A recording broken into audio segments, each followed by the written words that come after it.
Purihin po ang Panginoon. Magandang umaga po sa bawat isa. Salamat sa Panginoon sa panibagong araw na ito at panibagong pag-asa, katapatan ng Diyos, pag-ibig ng Diyos para sa bawat isa sa atin at panibagong sigla at lakas mula sa Panginoon para sa araw na ito. Purihin natin ang ating Diyos. Bago po tayo sa salita ng Diyos, tayo po'y saglit na manalangin. Amang Banal, maraming salamat sa inyo sa umagang ito.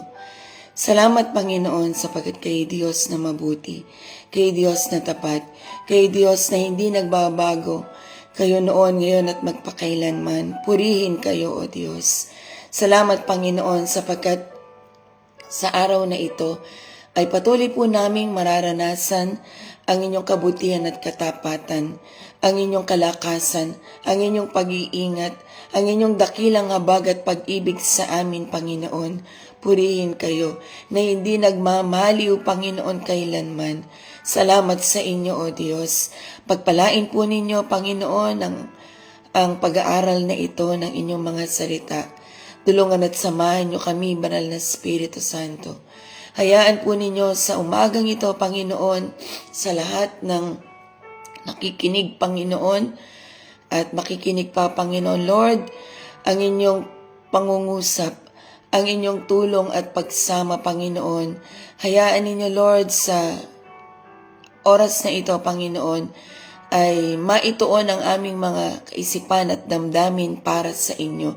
At ang inyong presensya ay kumilos sa amin, Panginoon. Mapuno kami ng inyong kagalakan, O Diyos. Mapuno kami, Panginoon, ng inyong kapayapaan.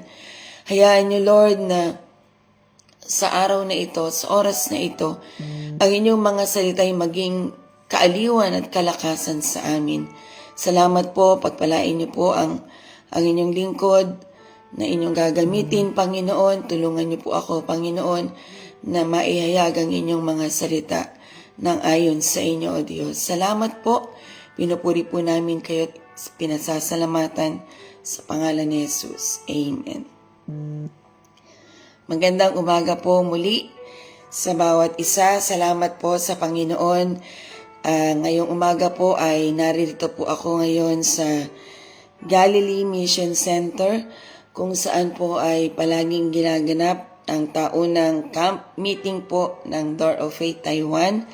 Purihin po ang Panginoon at kung kayo po ay pamilyar sa dingding na ito kung saan ang Pastor Paul din po ay palaging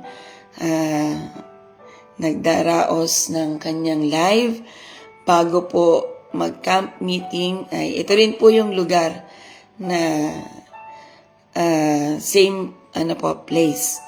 At salamat po sa Panginoon. Sa umagang ito ay alipin tayo ng salita ng Diyos mula po sa aklat ng Jeremias 33:3 at alam ko po ang talatang ito ay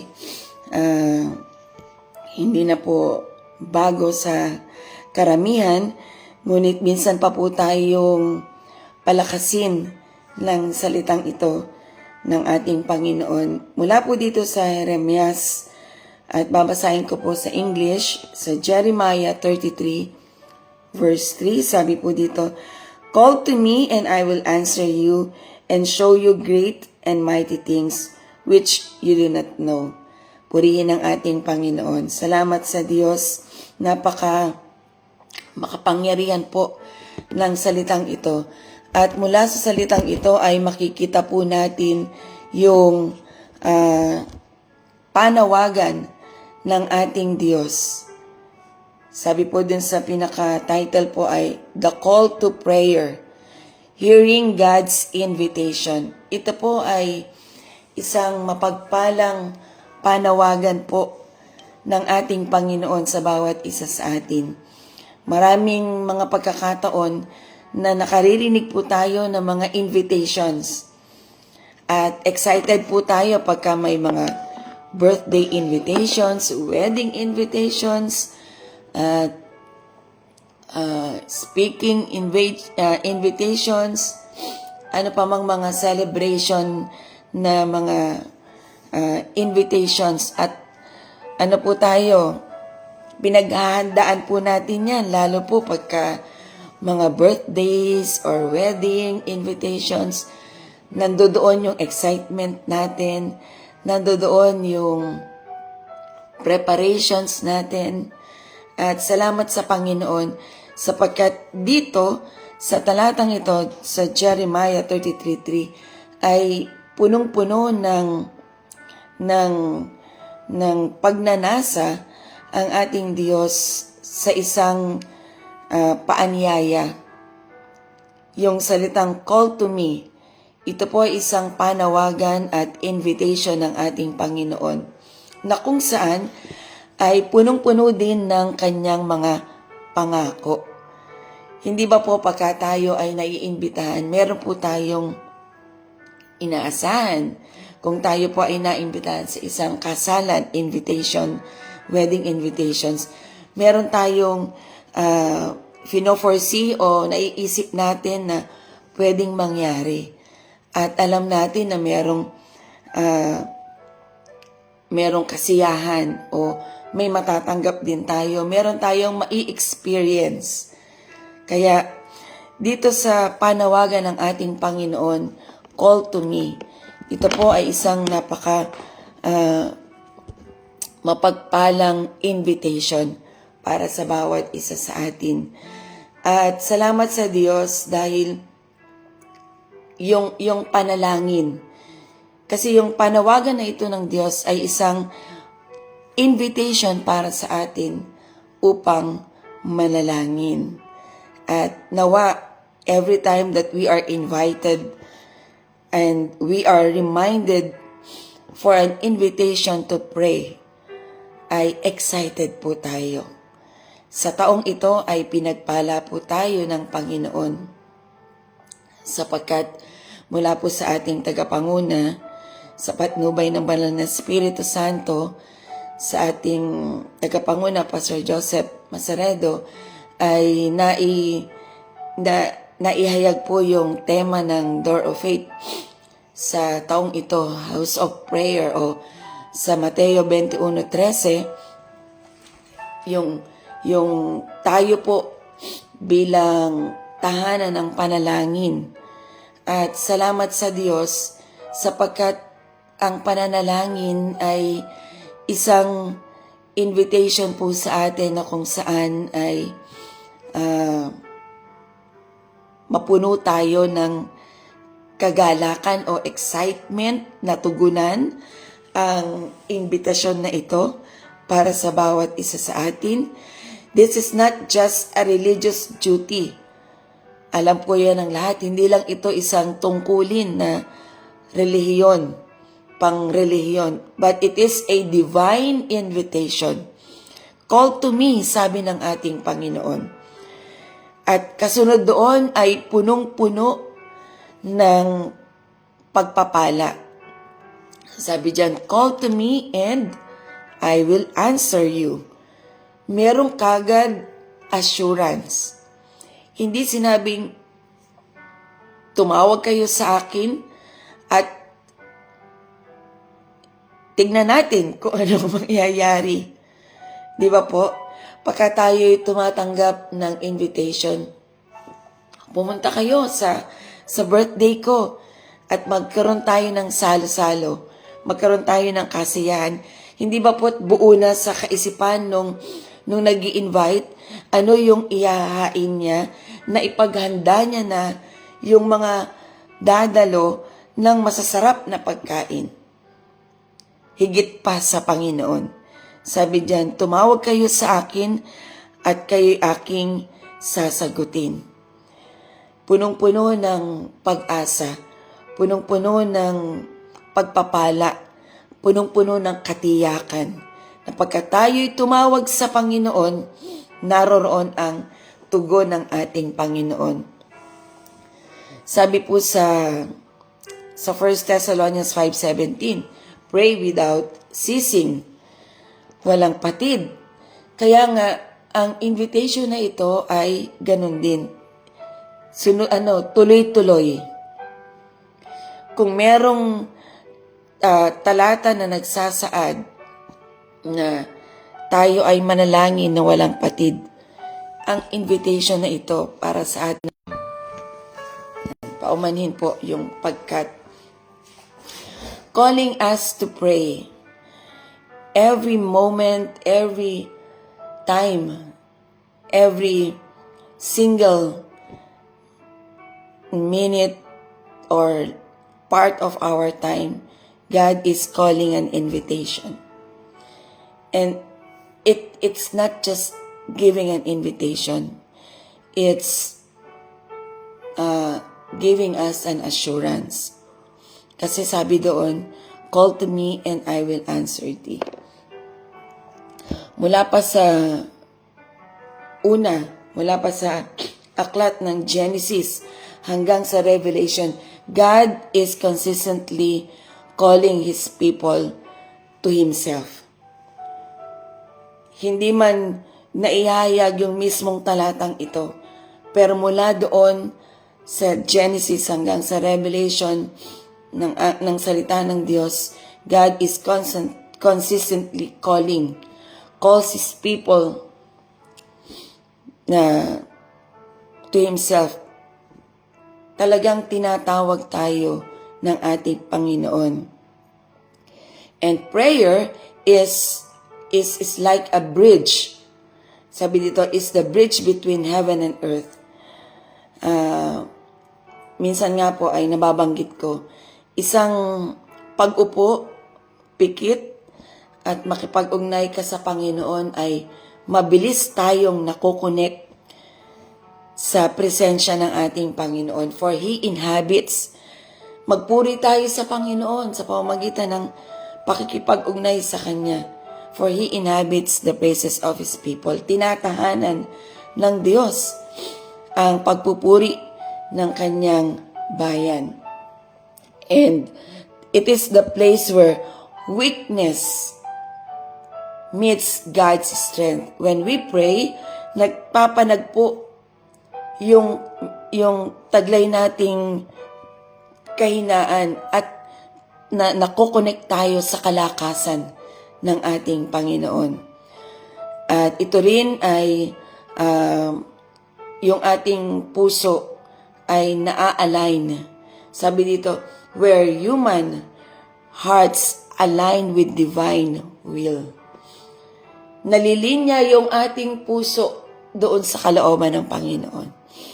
At ito rin yung ating panalangin palagi. Na ang mga panalangin natin ay palaging naka-align po.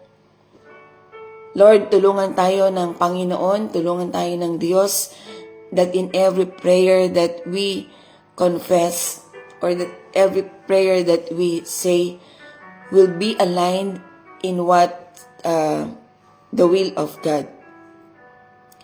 Kaya salamat sa Panginoon kasi kuminsan may mga nasasambit tayong panalangin. Tama po na parang it's a wish. Hindi na talaga prayer. But may our prayer be filled with the faith na this prayer will be aligned to what God's will. Kaya salamat po sa Panginoon. Prayer is God's invitation, not our ideas. It always be an invitation. Bago tayo nagsasambit ng panalangin sa ating Panginoon, He is already calling us. Di ba po? Call to me. He is already calling us. Yung desire, we don't pray to convince God to listen. Hindi tayo lumalapit sa panalangin para kumbisihin natin, pilitin natin ang Diyos. Oh yes, meron talagang sinasabi sa Biblia, knock. Kumatok tayo. Seek at tayo'y makakasumpong. Pero God, as He revealed in this verse, call to me and I will answer you. He is already prepared to listen. Di ba po? He is already listening. The prayer is parang sinasabi ng Diyos, come closer. Lumapit pa tayo sa Panginoon. Come closer. At purihin ng ating Diyos kasi merong malaking assurance at pagpapala na naroroon dun sa invitation na yun. Prayer is not about eloquent words. It's about a willing heart. Hindi ito napupuno lang ng mga salita na pinaghahandaan din natin para makonvince natin ang Panginoon. Ito'y mga pagpapahayag na kung saan ay naroroon yung willingness ng puso natin para katagpuin, para makipag-ugnay sa ating Panginoon. Prayer is a response of dependence. Sa tuwing tayo ay nananalangin, inilalagay natin yung ating paniniwala at dependency natin, our full dependency sa ating Panginoon. Sabi po sa aklat ng Luke 5:16,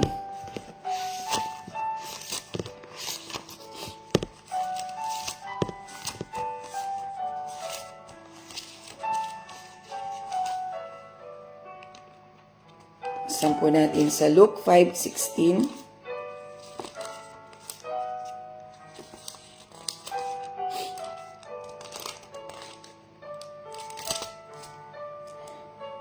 So he himself often withdraw into the wilderness and pray. Diba? Siya mismo ay model ng dependency sa ating Ama, sa kanyang Ama. Kasi he always put himself into prayer. Once na tayo po ay nananalangin, ang declaration nun ay we're putting our dependency on Him. Kasi ito po ay response natin doon sa panawagan ng Diyos, doon sa invitation ng Diyos, to put our dependency on Him. Kasi makikita natin doon sa binasa natin, halimbawa natin ang Panginoong Hesus, siya'y nananalangin kasi nung panahon siya ay naririto, alam niya sa sarili niya na ang tulong na upang siya ay makapagtagumpay ay ang ating Panginoon. Now, when we pray, we are saying that, God, I need your wisdom. All that I need is you. I need your wisdom.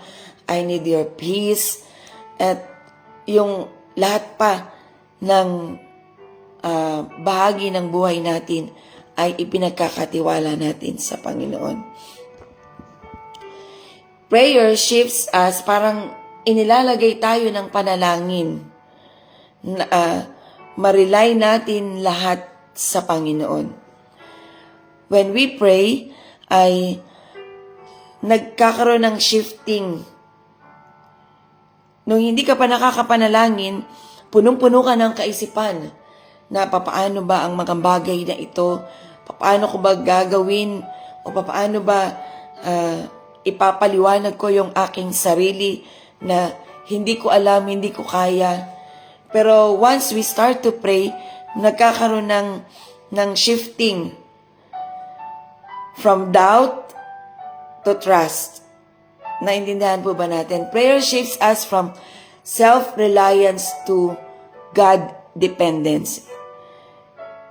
Nung hindi ka pa nakakapanalangin, ginagawa mo ang lahat, iniisip mo ang lahat ng ayon sa kaisipan mo. Pero nung ikaw ay nagpasimulang tumugon sa panawagan ng Diyos, call to me, come, manalangin ka, sabi ng Panginoon. And when we put ourselves to prayer, nag-shift yung, kumbaga, another mood, shifting, na ilalagay yung dependency na ilalagay yung pagtitiwala, hindi na sa sariling kaisipan, hindi na sa sariling damdamin, pero na ilalagay yung full dependency sa ating Panginoon. And also when we pray, as we respond sa invitation ng Diyos na call to me, ay yung prayer natin ay naa-align sa kalooban ng Diyos. Prayer aligns our hearts with God's will. At napakahalaga po noon na every time we come to God, we ask His guidance, we ask His protection, we ask His help, ay naa-align po yung ating panalangin sa kalooban ng Diyos. Sapagkat, sabi sa aklat ng Hebreo, ay nakakatakot ang mawala sa kalooban ng Diyos, sa kamay ng Panginoon, because it is very dangerous to be out of His will. It is very dangerous to be weak. Anything na, or anytime that the enemy will attack, talagang ay mawawala tayo sa kalooban ng Diyos. So, kailangan itong invitation sa atin ng Panginoon to pray, to come to Him, ay palaging nandoon yung response. Ako'y naniniwala na naroroon palagi yung pangungusap sa atin ng Panginoon, ng Holy Spirit. Anak, manalangin ka. Pagka dumarating tayo din sa mga tagpo na sitwasyon, hindi natin alam, nakakadama tayo ng invitation ng Diyos. Anak, come to me in prayer. Let us talk. At nawa nandun palagi ang response natin na tayo'y tumugon sa panalangin.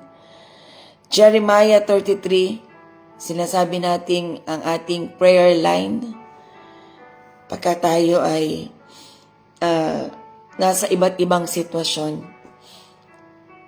Ito yung ating emergency line. Ito yung kailangan natin palagi na pinangahawakan, sapagkat doon sa invitation ng Diyos na call to me, kasunod kagad nun is the assurance that He will answer us. Is the assurance that He will answer us. And the promise, sabi doon sa binasa natin sa Jeremiah 33:3, call to me and I will answer you and show you great and mighty things which you do not know. Huwag po nating sabihin, alam na natin ang lahat. Napagdaanan na natin ang lahat. Hindi po tayo, wala po tayo sa ganong kalalagayan. Kailangan pa po nating lubos na umasa sa Panginoon. Lubos na magtiwala sa Panginoon. Many people treat prayer like a wish list. Tama po. At dumaan na rin po ako sa ganyang sitwasyon. But true prayer is alignment, not negotiation. It is an alignment to what God's will is or will be. Every time we pray, ito po yung maging the wholeness of our prayer is for our prayer to be aligned sa kalooban ng Diyos. Yun lagi yung maging kasangkapan ng ating panalangin. This is not a negotiation na nakikipag-negotiate tayo sa isang Diyos na ito po, Panginoon, sa panalangin ito ay ganito, napupuno yung mga salita natin ng wish list. Hilingin natin sa Panginoon that every time we pray ay ma-align tayo doon sa panalangin o sa kalooban ng ating Panginoon. Katulad sa aklat ng Lucas 22:42, na nalangin ng ating Panginoon, sabi niya, not my will, but yours be done. Napakalaking halimbawa po yan para sa atin. Nanalangin ang ating Panginoong Hesus, not my will, but yours be done. Sabi niya sa ating Ama sa langit.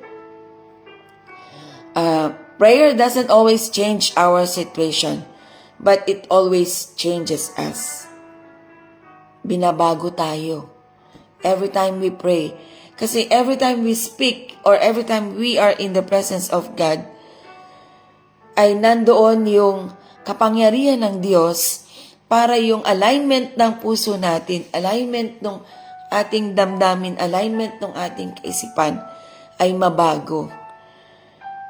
Mapuno ito ng pagtitiwala. Mapuno ito ng pag-asa para sa Panginoon. Kaya sa pananalangin, it shapes our desires, it heals our motives, and it strengthens our faith. Pinapagtibay nito ng ating pananampalataya. And alam ng lahat that prayer is a lifestyle. Ito na yung buhay natin na tayo ay palaging nakakapanalangin, nakakapag-ugnayan. This is not just an event of our life. This is the rhythm of our life. Not just an event, but a rhythm. May tibok din sa puso natin na palaging manalangin. Now, in this call of our God, call to me, what is our response? Will you answer the call? Marami pong nag-i-invite sa atin. Marami po tayong mga natatanggap na invitation. Hindi lahat yon ay napupuntahan natin. Tama po ba? Nawa, the invitation for us to pray ay nandun palagi yung response natin to come to prayer. God is still calling His people to prayer. Not because He is distant, but because He desires intimacy. Hindi siya tumatawag ng invitation, manalangin kayo, mga anak ko. Punta kayo dito.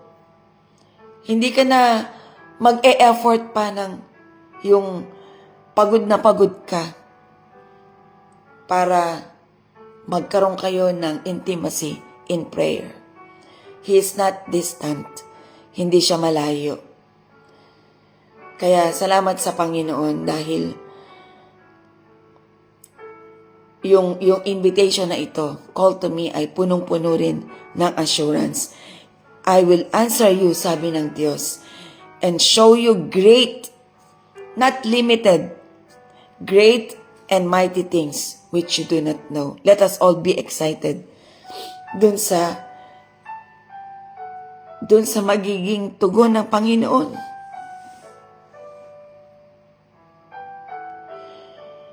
Let us always be excited to what God will answer and show to us great and mighty things. Diba ganun po tayo when we receive invitations? Lalo na pag alam natin na yung mga wedding invitations ay kilalang kilala at alam natin na pinaghahandaan, excited tayo. Purihin ang ating Panginoon. Ano po ba yung panalangin natin sa araw na ito? Hayaan po natin na after this devotion, that we will have a divine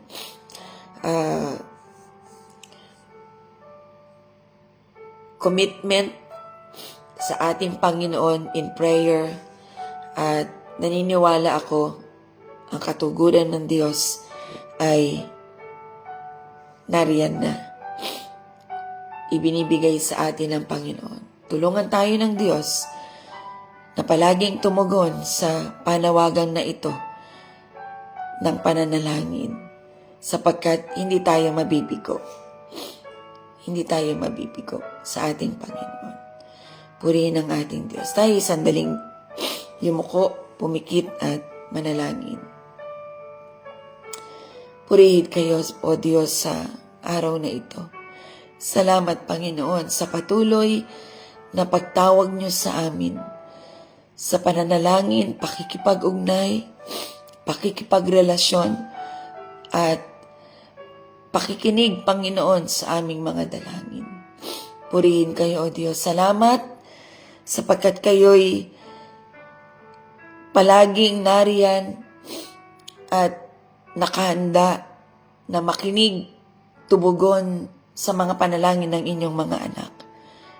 Purihin kayo, O Diyos, sapagkat meron kayong mabuting bagay na nakahanda palagi doon sa inyong mga anak na lumalapit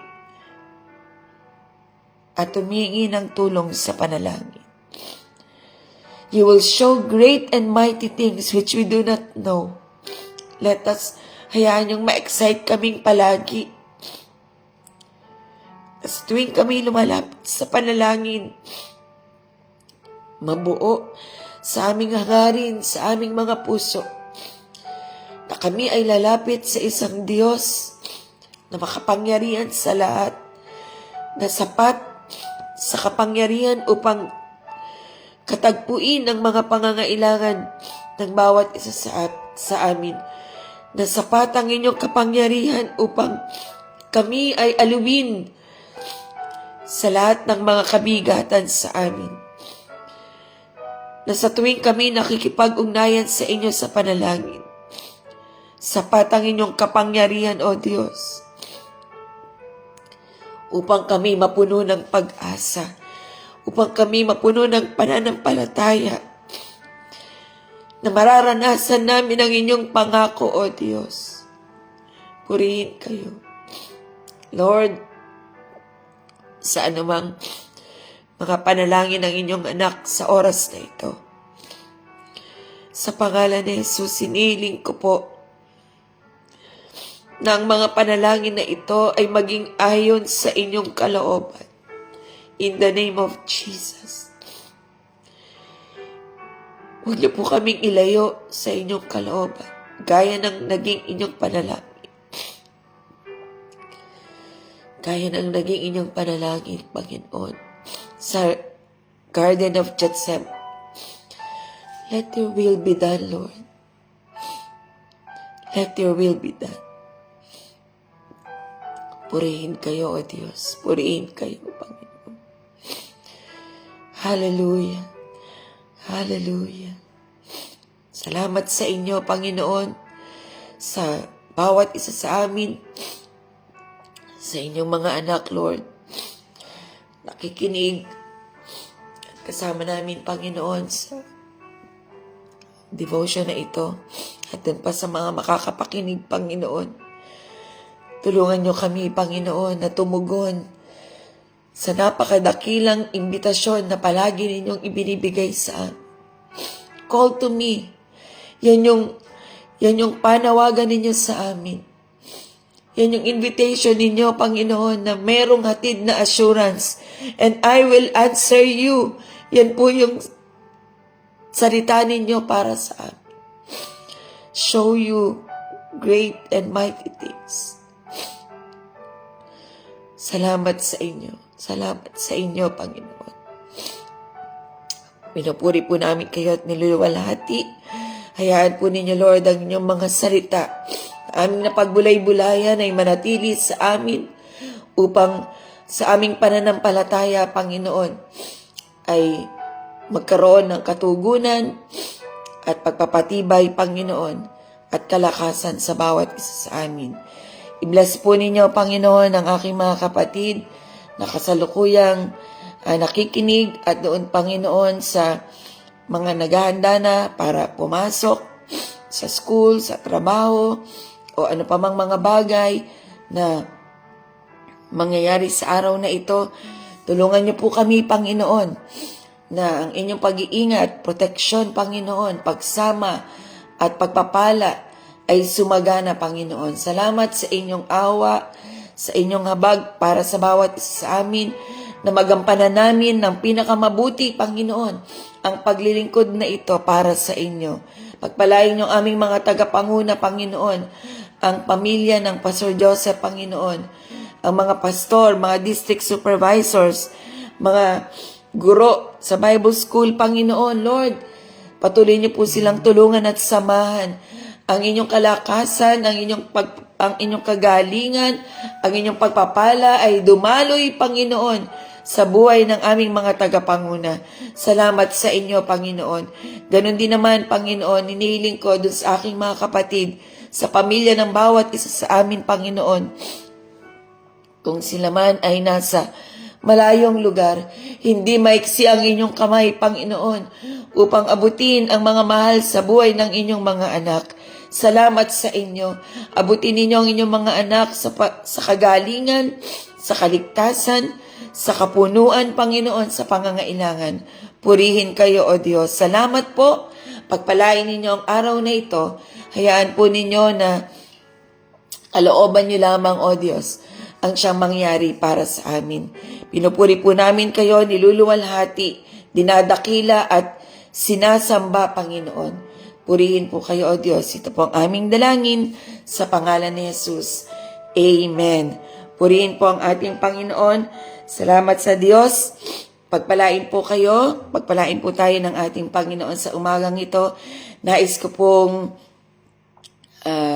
samahan niyo po kaming patuloy sa panalangin sapagkat ito pong nalalapit na February 16 to 19 ay gaganapin po ang Door of Faith Taiwan Camp 2026 dito po sa lugar na ito, Galilee Mission Center. At samahan niyo po kami sa pananalangin na ang bagay na ito ay maging pagpapala po sa buhay ng bawat isa. At kakatuwa po sapagkat marami rin pong tumugon at sa pananampalataya ay marami pa pong makasama, lalo po yung mga bagong mga kababayan po natin at mga estudyante. Purihin po ang Diyos sapagkat ang gawain ng Diyos sa lugar na ito, dito po sa Taiwan, ay patuloy pong nakakapagpatuloy. Hindi po dahil sa pamilya namin, kundi po hindi po dahil sa mga pastor. Yes, nandun po yung pagtutulungan, pero alam po natin lahat, sa puso natin, sa isip natin, ito'y dahil lamang po sa kapangyarihan ng ating Panginoon. Kaya, salamat po sa ating Diyos at samahan niyo po kaming patuloy maging sa morning devotion na ito. Patuloy po tayong pagkaisahin ng ating Panginoon. Purihin po ang Diyos at ito pong Door of Faith Taiwan Camp 2026. Ito po yung nagpasimula 2015. Nung ang Pastor Paul pa lang po ay nag-iisa pa lang po dito. Wala pa po kaming buong pamilya niya. Ay pinasimulan po to sa isang park. Sila lang po. At isang araw lang po yun. Hanggang sa nagtuloy-tuloy na po hanggang ngayon. So we will be celebrating po ng 10 years naman po dito sa Galilee Mission Center. Kasi nag-start po kami dito po ay 2016. At ito pong year na to ay 10 years na po in counting po, at purihin ang ating Panginoon. Sa Diyos po ang lahat ng papuri. Magandang umaga pong muli sa inyo. To God be the glory. Purihin po ang ating Panginoon.